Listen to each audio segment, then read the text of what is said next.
మా అమ్మ. మా అత్తగారు దేవత. మీ అత్త కాదు, మీ అత్తనే. మా అత్తయ్య కదా. మా అమ్మ కదా. మా అత్తయ్య కదా. మరి మా అమ్మ కదా. అవును, దేవత అండి. మా అమ్మ చేసి పెట్టింది, నువ్వు ఎట్లా చేసి పెట్టినట్టు అవుతుంది? ఎవరు చేసినా చేసినట్టే కదా.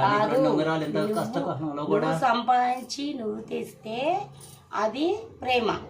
నువ్వు తేలేవు కదా. మా అమ్మలు పెట్టింది నీకెందుకు? నీకు అవసరం లేదు. నీకు అర్థమైందా? ఫోన్ చేస్తుంది, తనే ఫోన్ చేసింది. వద్దు ఫోను. నేను 24 గంటలు నేను లాక్కుంటాను ఫోన్. అసలు వద్దు, ఫోనే వద్దు. అసలు మంచి అమ్మాయి. అమ్మాయి నన్ను తిట్టు కావాలంటే తనేమనుకో ప్లీజ్ ప్లీజ్. మంచి అమ్మాయి. తిడతా చూడు ఎట్లా. వద్దు, నువ్వు ఫోన్ తీసుకుందికి ఎత్తేస్తా. నాకు డబ్బులు చిరాకు వేస్తుంది నువ్వు మాట్లాడ. వద్దు, వద్దు ప్లీజ్. వద్దు వద్దు వద్దు.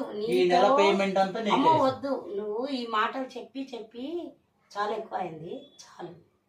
ఇవి మా అమ్మ పెట్టినవి, అర్థమైందా?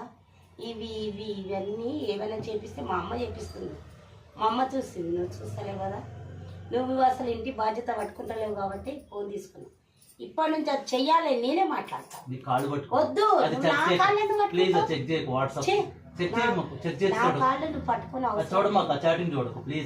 వద్దు వద్దు బాబు వద్దు. నీతో నేను ఏగలేను, నేను చెయ్యలేను, నా వల్ల కాదు. చూస్తున్నారు కదా ఫ్రెండ్స్, మా ఎంత బంగారం అంటే నన్ను ఎంత బాగా చూసుకుంటుంది అంటే. ఏమొద్దు, కేజీ బంగారం పెట్టిన చాలు.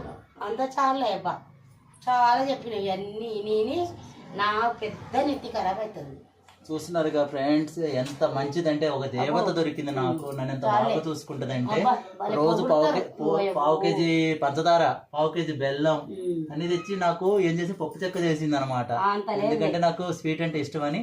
చెప్పొద్దు, ఎంత బంగారం, చెప్పొద్దు, నాకు అవసరమే లేదు. ఒక పని చేస్తే ఆడవాళ్ళకి ఇష్టమైనది ఏంటి? మల్లెపూర. నాకు తెలియదు, మూసుకో. కోప్పడకు. నీ తెలియదా? నీ తెలీదా? ఒక అబ్బాయి నాకు తెలీదా? తెలియనట్టు నటించదు. చిన్నపిల్లడేగా మనవాడు. నువ్వు ఆమెతో ఎట్లా మాట్లాడుతున్నావు? అయ్యో, ఒక నాతో పని చేస్తుంది అది. అంటే అది 24 గంటలు. ఇప్పుడు ఫోన్ చేసింది అనుకో, దాన్ని ఇష్టం వచ్చినట్టు తిడతాను. అది చూసుకో. Please please ఏమనుకో.